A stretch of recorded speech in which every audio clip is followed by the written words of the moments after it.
इन्होंने कहा जी हम इलेक्शन का बाइकआउट करेंगे।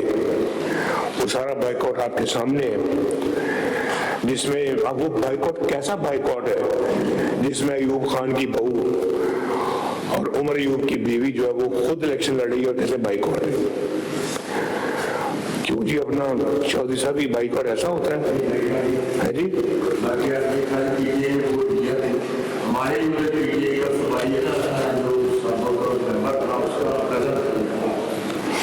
और उनके उम्मीदवार खड़े थे, उसकी अपने लीडर की तस्वीरें ले लेके फिर रहे थे, कर रहे थे, सारी कैंपेनिंग कर रहे थे और ये कह रहे हैं बाइकआउट नहीं। बस ठीक है, ठीक हो गया।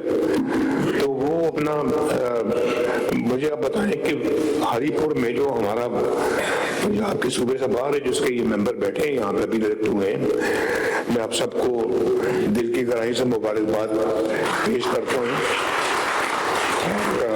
जीतने पे बहुत बहुत मुबारक पेश करता हूँ मैं आपको।